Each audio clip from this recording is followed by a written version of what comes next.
嗨，大家好！今天呢，继续来到浦东啊，跟我的小孩会合。然后呢，趁着有空啊，也准备去骑行一段。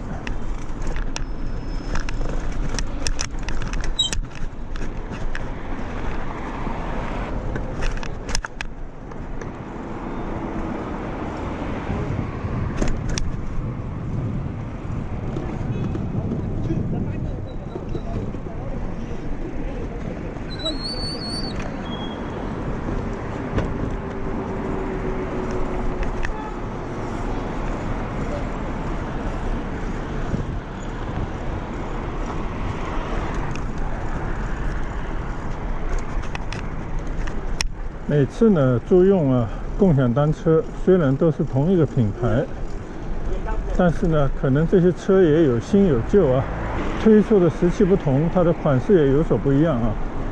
尤其是这些车呢，它的性能真是因车而异。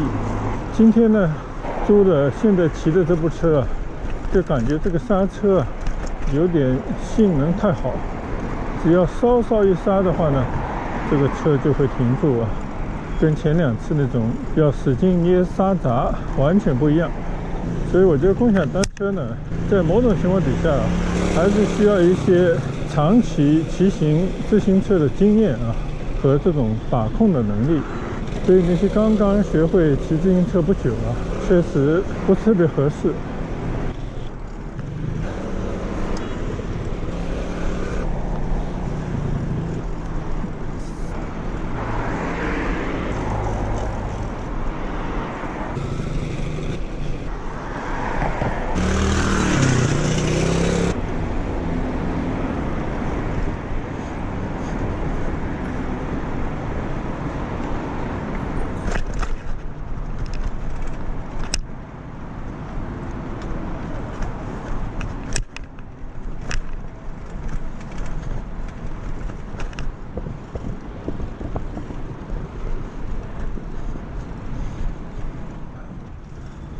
这边呢从来没来过看来呢应该是一个公园，好像是一个体育公园吧。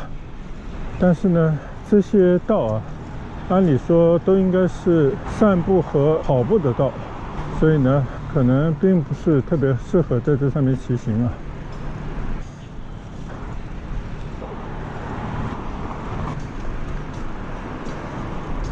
我看这什么地方？北蔡镇大华文化广场。原来是这么个地方这原本的这个地方叫北蔡，是一个农村的地方，但现在的话呢也完全找不到农村的影子了，只剩了一个地名而已。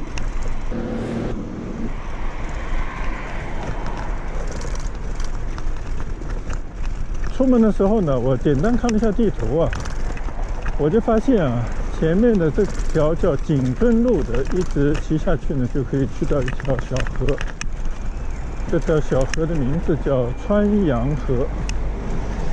所以呢，我打算从那边呢去骑一骑，看看能不能到河边去逛一逛好像在这个前面还有一个小型的湿地公园，因为没有来过这边具体到底是怎么样的情况也不太清楚。就随意的骑一下，全当锻炼身体。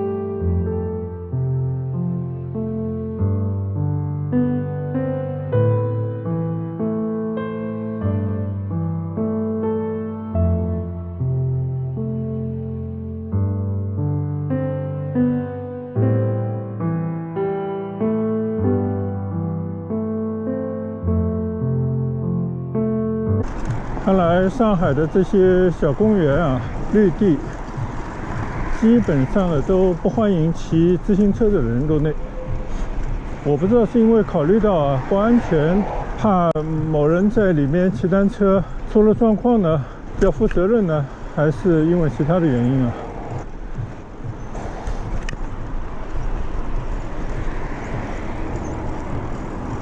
这边呢就有一个叫景尊湿地公园啊，想必是个小公园，不知道能不能进到里面去看一看啊。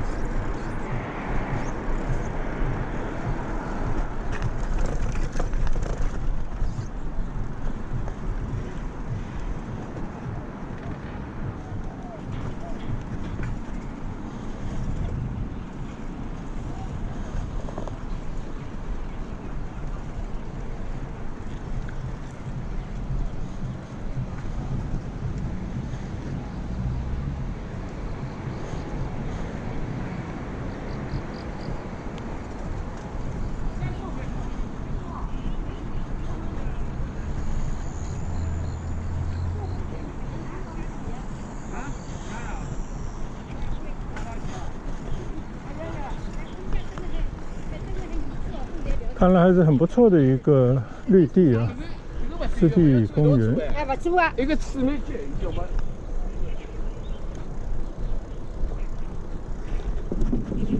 这里有个小清水平台，我们来看看这条小河，有点像一个小的湿地公园那种感觉，满眼都是绿色。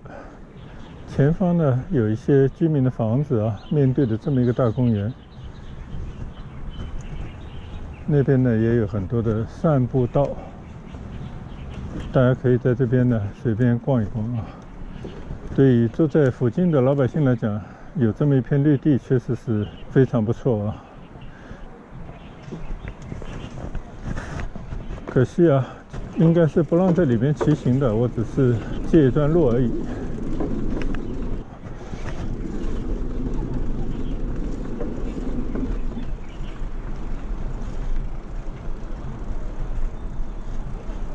这边呢还有一片荷塘，小公园里面还种了不少的荷花啊，但是花呢都已经谢了啊，那些莲蓬也感觉已经枯了，但是那些荷叶还在，感觉还是不错的一种景象啊。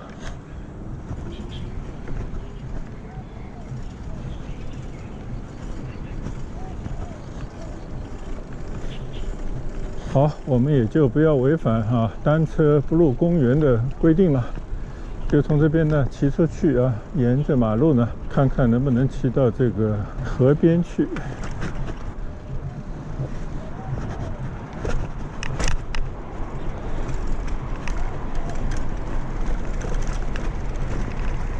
就是右手边这么一个公园的名字叫景尊湿地公园。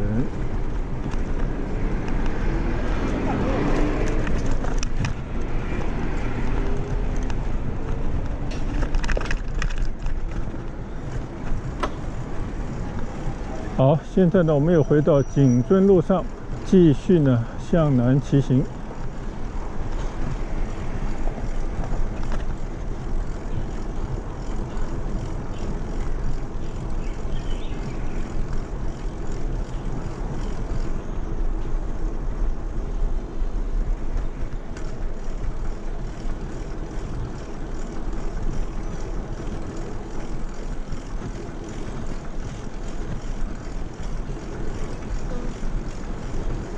原本呢应该是一条不起眼的小街啊，但是呢，自从有了这么一片新的住宅区，特别是有了右侧这么一大片的湿地公园，这边呢立马就价值倍升啊！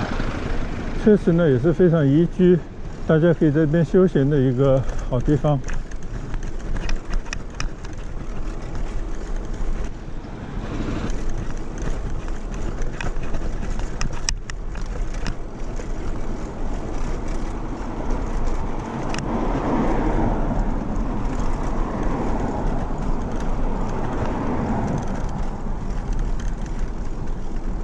其实我看进去啊，这个公园景色还是相当不错的，可惜只能在那边散步，不能骑行。现在看到的前面这条路呢，叫华润路。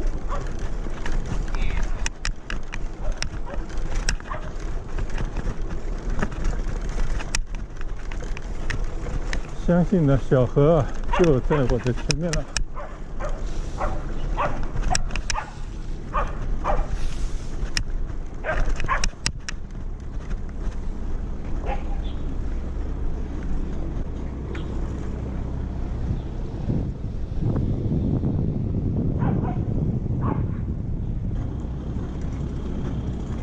现在呢，我骑过这个华润路啊，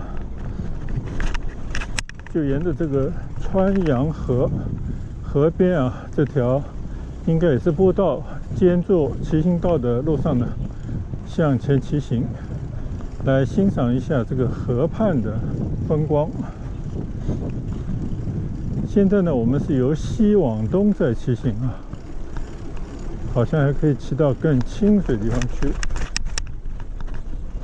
哎，这边的景色是不是更美一些啊？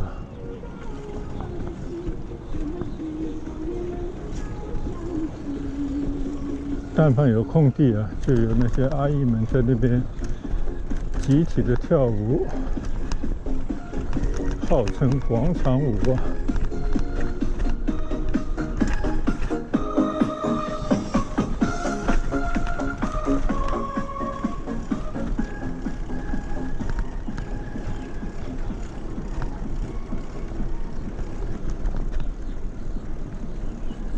前方的一座简易的小桥，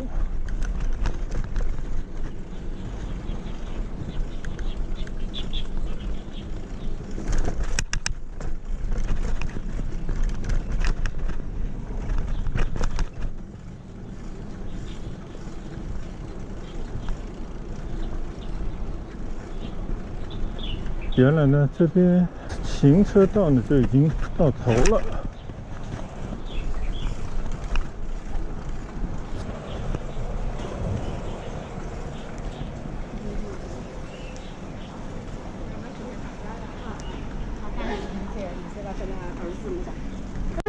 这条骑行道拐了一个小弯，过了这座简易的小桥，又来到了另外一边。有一只大黑猫，它也不怕人。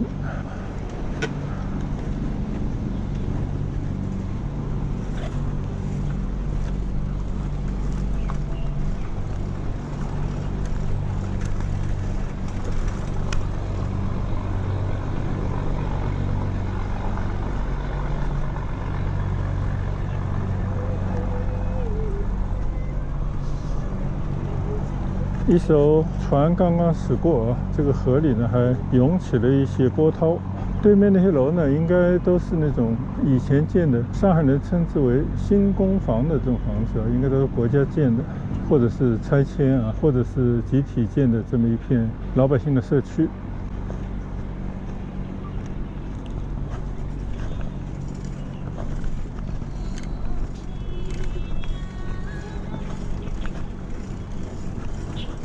感觉还是很舒服的一条小街道。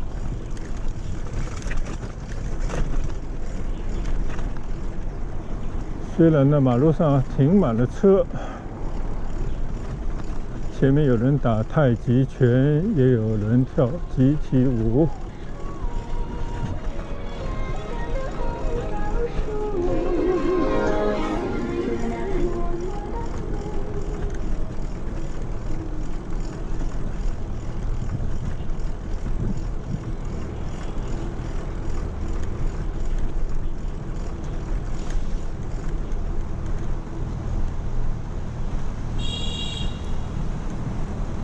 每过一个地方呢，都有这样的一个小的清水平台。前方呢有一艘河里的运输船过来。江南这一带啊，这些大的河里面走的船都是这个模样啊，这有时候都不像一艘船的样子。主要功能呢就是运货。这边水网纵横啊，这个应该是浙江来的啊，上面写着湖州啊，湖州这边来。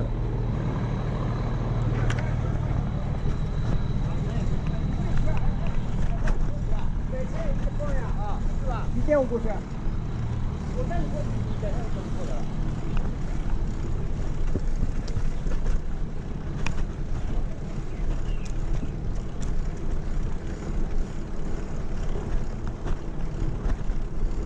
原来这边呢已经到了锦绣路了啊，上面呢是一座桥梁。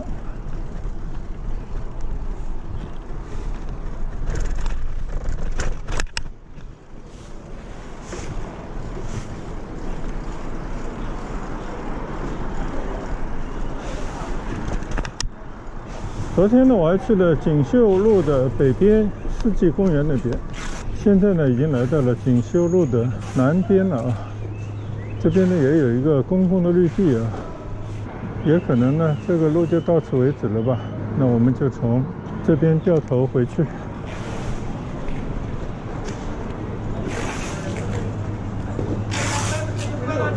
这些呢都是运快递的顺丰啊，在桥上呢变成了一个分拣那种邮包的地方了。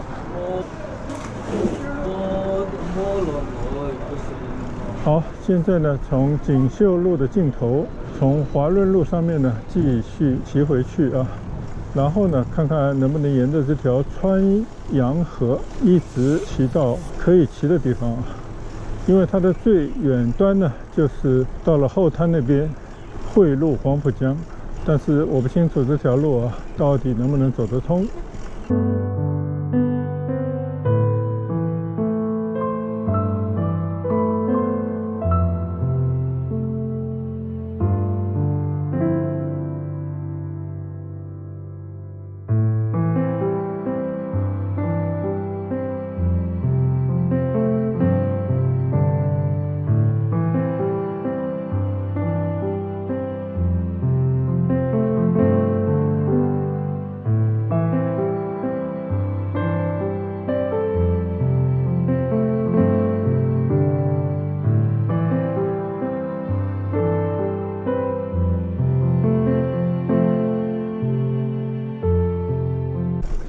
这边呢，我就可以闻到阵阵的桂花香啊！我看到这边的桂花树还挺大，基本上是一个满开的状态。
左手边呢就是川洋河啊，前面呢就是锦尊路。我刚刚呢就从这条路骑到了这条马路上。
现在呢，我又回到了这条路上啊，清河的骑行道上骑行。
很不错的一个林荫小道啊。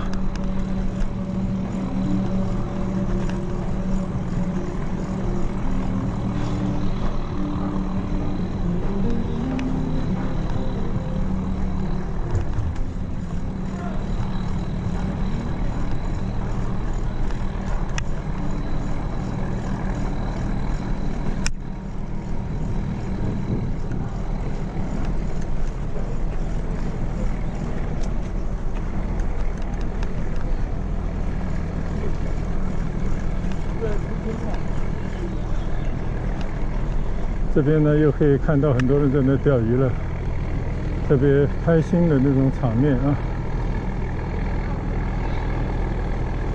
钓友们在这边交流经验。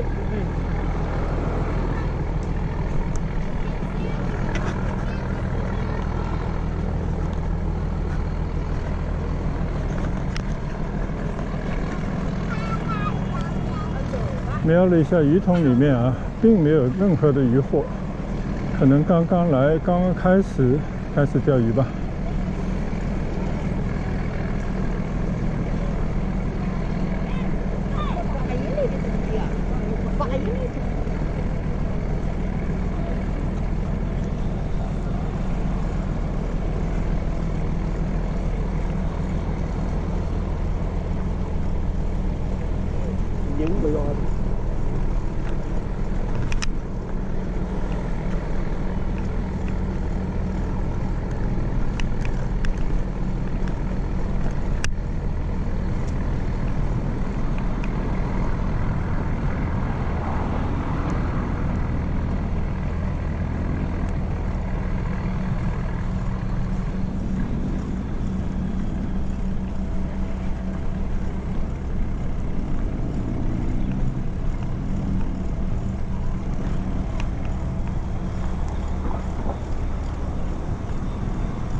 河的对面呢，我看到有很多的这种大别墅啊，大 house。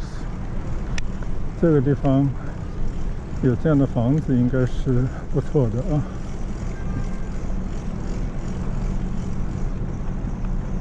这边呢，又有一座桥，叫釜山路啊。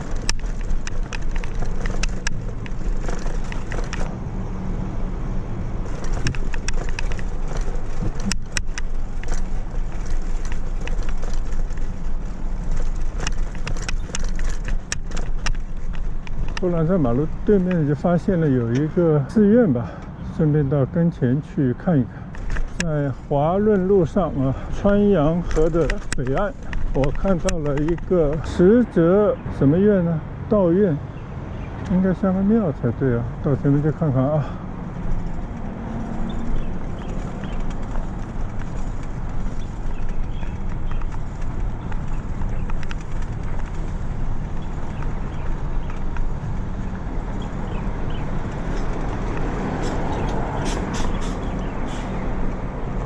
中分金桥，我们来看一看啊，这个建筑物应该是个道观啊，因为写着“紫气东来”，我想象应该就是一个道观吧。这边呢，又有一条河冲汇入到川阳河里面。边上呢也是建的高楼。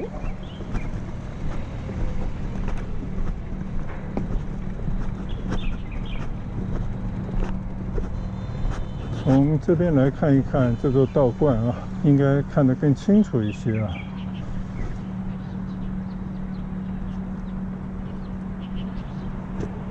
城市里面呢，一般啊都是庙宇居多，道观呢并不是特别多啊。哦，我现在呢就在这个中分泾河，就是它的河边呢有一座，我觉得是一座道观啊。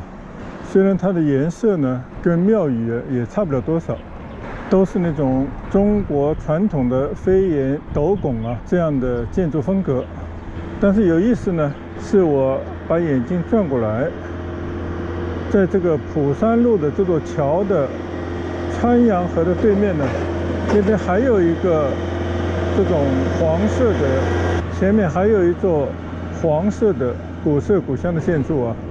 根据这个颜色呢，我判断是一座庙宇，所以呢，就在这个河的两边啊，两种不同的宗教，以差不多的都是中国传统的建筑的样式呈现在我们面前，所以可以看到中国人的这种信仰多元化，在民间呢一直保存着啊，各信各的教，各有各的信仰，各过各的生活啊，这样的一种世俗的文化存在着。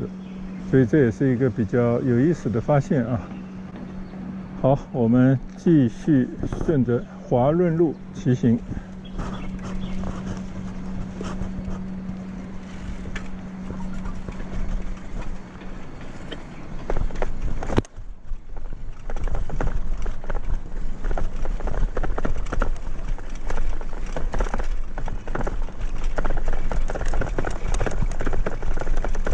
骑行在这条华润路啊，明显的就是香港的华润公司，也是一个大的房地产开发公司命名的这条河边的路上呢，建设很多的新楼，就像我们右手可以看到的那种高尚的住宅楼，同时呢也保留着这个河畔的景色。更有意思的是，刚才看到佛教和道观集中在一个地方。在川阳河的两岸啊，各有各的信仰信奉者，就维系这种微妙的平衡啊，我觉得这个挺有意思。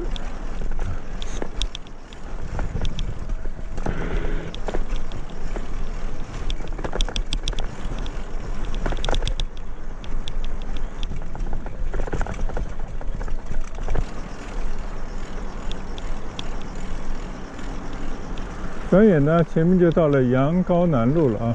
前面好像有围壁啊，我不知道这条路还能不能骑得过去呢？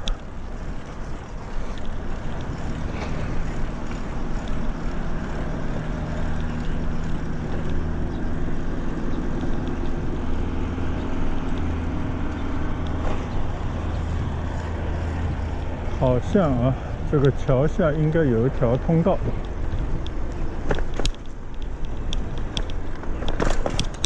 来到你的单位里面来了，这里不通了是吧？好，不好意思啊。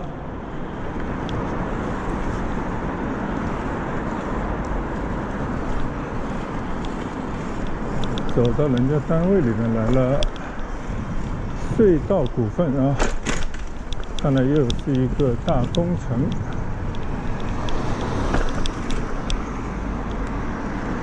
稍微有点遗憾啊。这条路呢，到了这边呢就断掉了，看看能不能再兜回去啊。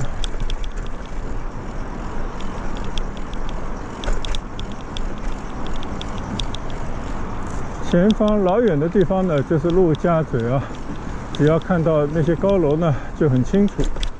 所以在浦东应该不会迷路啊，因为你抬头一看就能发现陆家嘴的方向。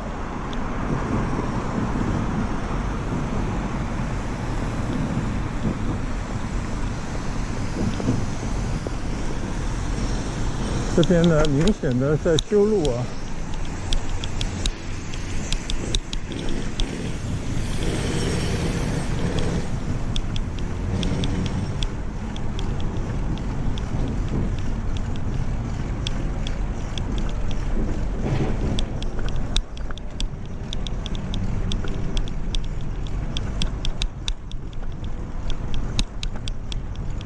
一个城市的发展过程当中啊，这种修建马路、大搞建设的场面呢，可能避无可避啊。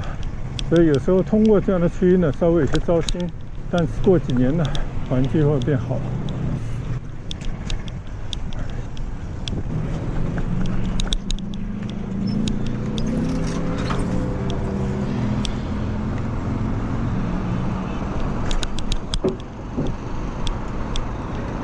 看到啊，站在马路中央指挥交通警察也非常的辛苦，他要根据红绿灯的变换呢，不断的挪动他的位置啊，做出合适的指示指令，指挥的这些车辆的通行。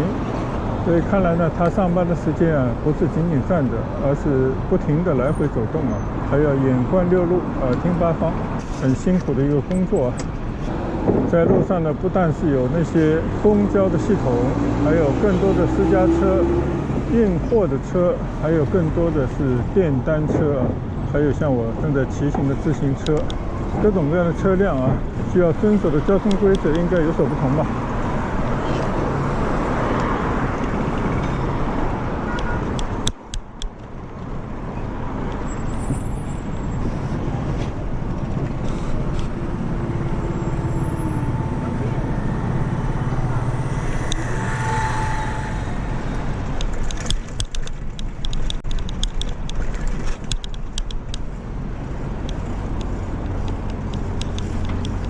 好，我们尽快通过这一段啊，正在施工的路面边上呢，它另外做了一个临时的一个便道，可以呢让大家这边步行和骑行。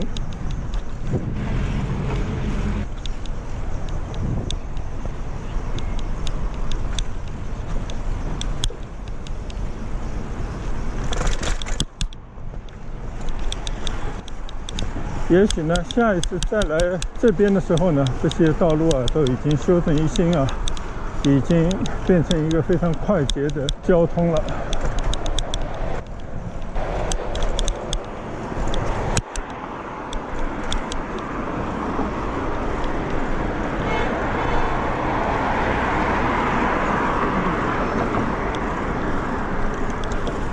但是呢，我突然发现啊，走到桥上来了。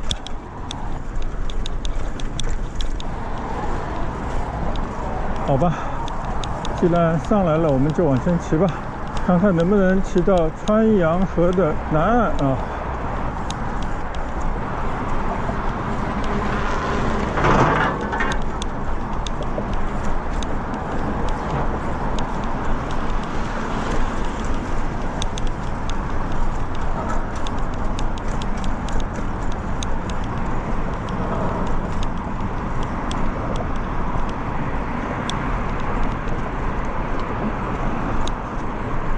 这条呢就是川洋河啊，还是非常宽敞的一条河流。一直往前方呢，就可以注入黄浦江啊，还有一些距离。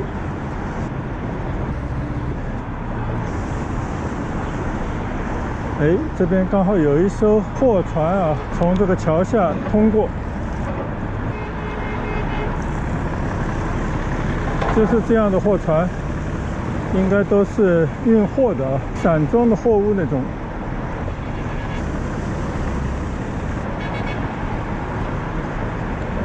好，我们继续骑行。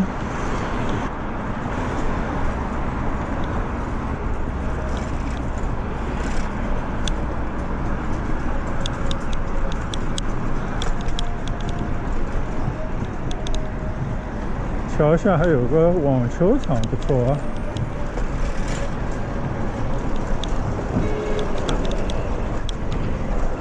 看这些房子的样子呢，好几十年以前建的那种公房啊。这里叫南江苑。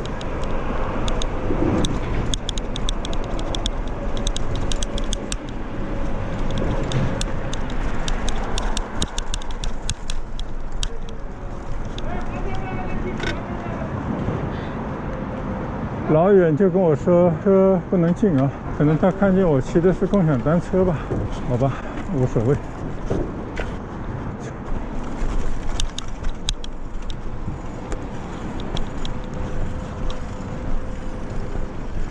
看来上海这个地方啊很有意思啊，大家对这些共享单车呢又爱又恨。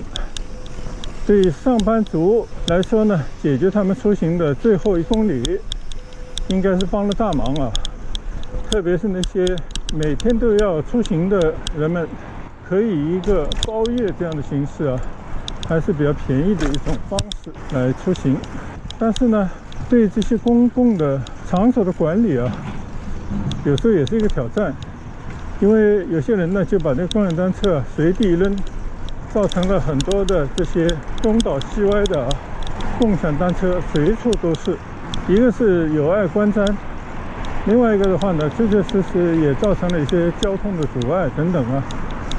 再加上呢，骑行过程当中总难免会磕磕碰碰啊，不是伤了别人就伤到自己。可能这也是让很多的小区啊，在管理上面一概拒绝共享单车进入啊。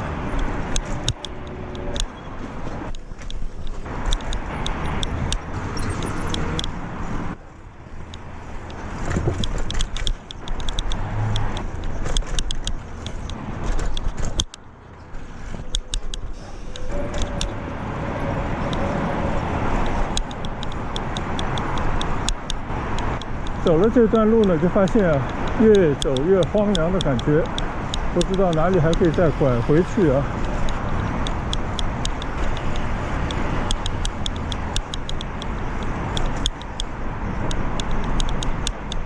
后来就来到了一片啊，好像是农民房的跟前。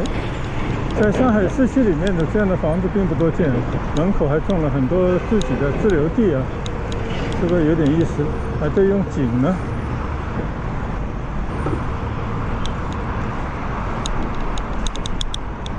这叫板泉路，那我们就从这边拐弯试试看。看来这边呢是一个遗留下来的村庄一部分的房子。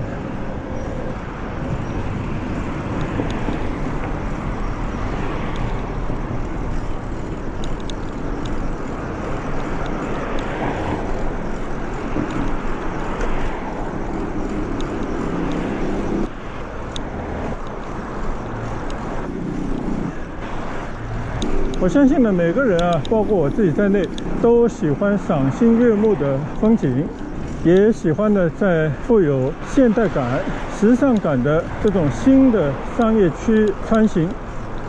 毕竟呢，人都是向往美好啊，希望呢发展。但是呢，在骑行的过程当中啊，有时候还真是可以见到很多不同的景色。某些景色呢，没法用一个美字来形容。但是呢，它就是现实，它就是存在。所以我们的生活其实也是一样啊。虽然大家喜欢美好的风景，但是呢，也要面对一些丑陋的现实，或者有待发展的一些区域。所以我们骑在这样的一个地方呢，就有一种回到现实的感觉。当然了，以发展的眼光来看啊，再过个5年、10年、20年。这边呢，恐怕就是一番新的模样。我看到呢，这边有6号线的地铁站就在前面，地铁通达地方呢都不会太差。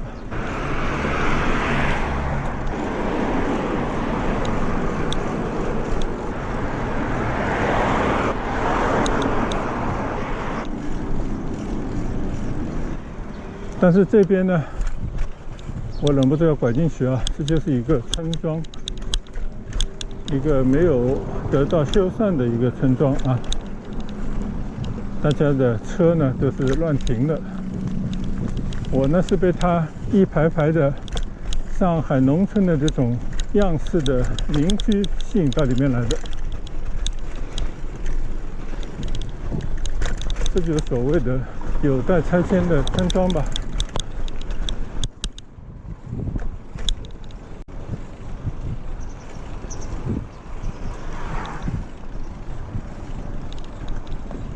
这个呢，就是实际的很多老百姓的生存的环境和他们的生活的状态。在等待拆迁的这么一个难熬的日子里面呢，很多人呢就是围地啊，种一些拿手的蔬菜啊等等。你看这边呢都围蔽起来了，但是呢周边啊有大量的那种旧的老百姓的房子啊。那这些房子一看呢就不是城区老百姓的房子，都是农民的房子啊。我们姑且到里面骑行一圈啊。在一个发展热火朝天的浦东地区呢，还能够见到这样的农民的房子啊，也是让我有一点点小小的惊讶。哟，这个房子还是一个过街楼啊！所以这些房子，这些门前的那种修修补补的小道啊，你可以推断一下啊。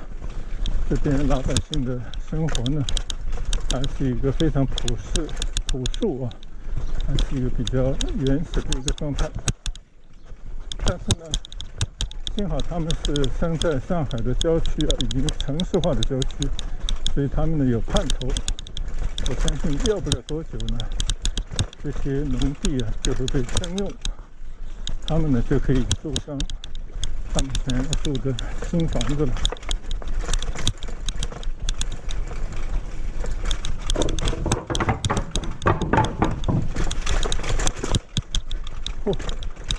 这一段石头栏挺不容易啊，蹬得我屁股都痛。好吧，我们就到此一游啊，回了一回现实。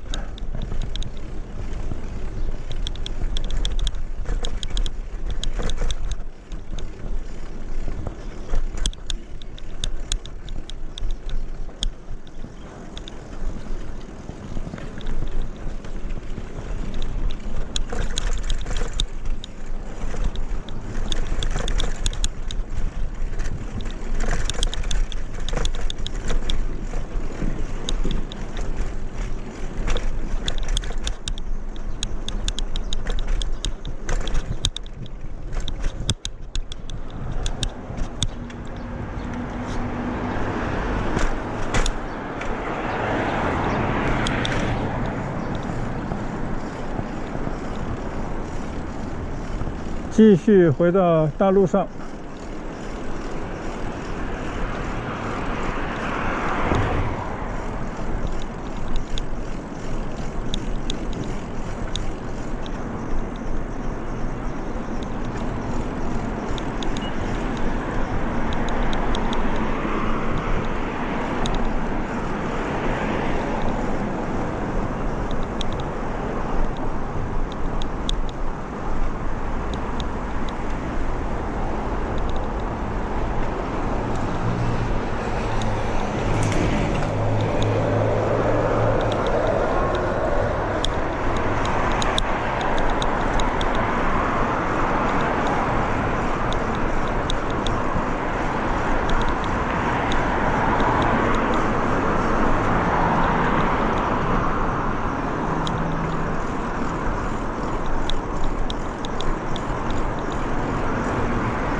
趁着推车上桥的时候呢，我们可以看看啊，这个桥畔的这块空地。刚刚那头呢，就是我去过那个农村啊，仅剩的一些农民的房子的地方。但是这块地呢，相信都已经征用啊，腾空了，很快呢就会进行一个开发。所以这些城市发展呢，就是建筑在把农民土地都集中起来使用这样的一个基础之上啊。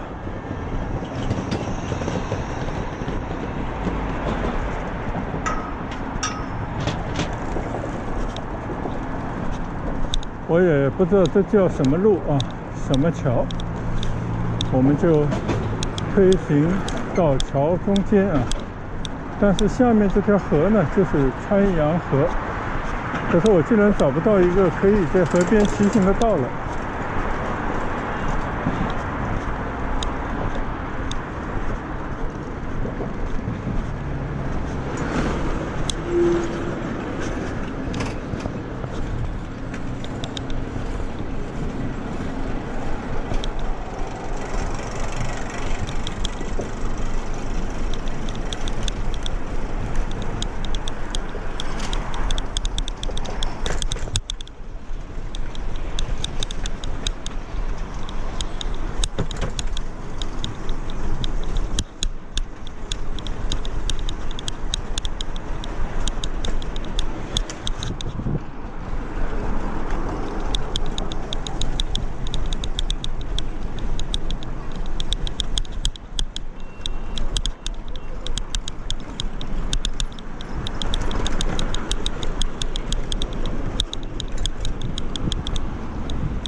我在下桥以后呢，再骑回到河边啊，但是我并不确定这边有没有一条可以通过去的小道，看来是有的啊。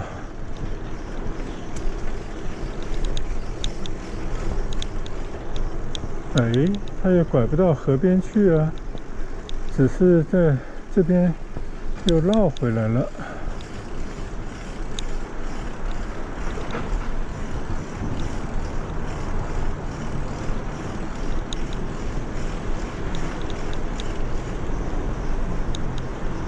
看来啊，想在川阳河旁骑行一直到后滩呢，这个愿望看来要落空了。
我在城山路这边呢就迷失了方向啊。刚才呢看地图，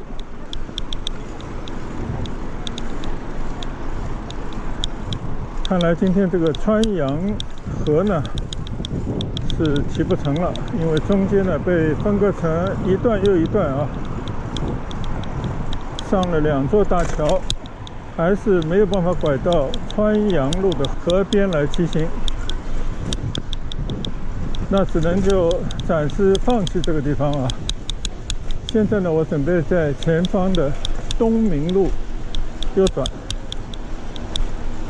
去找一个我在地图上刚刚发现的一个地方，叫山林老镇。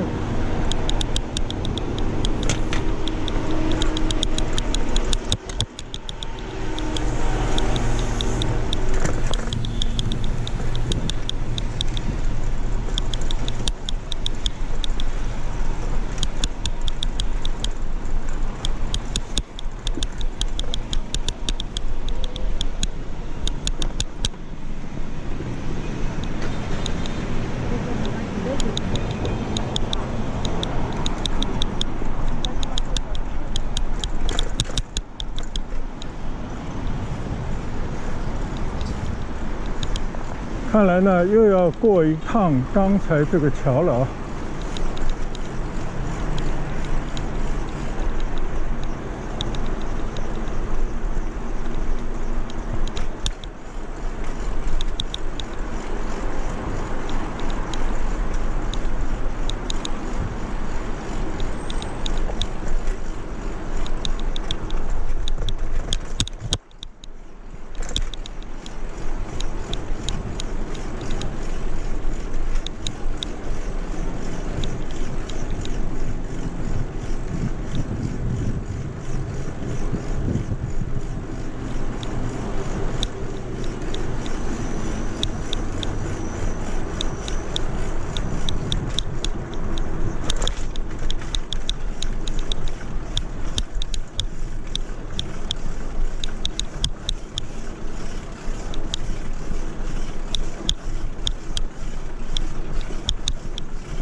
又骑上了这座桥，我看啊，已经骑了不少路了。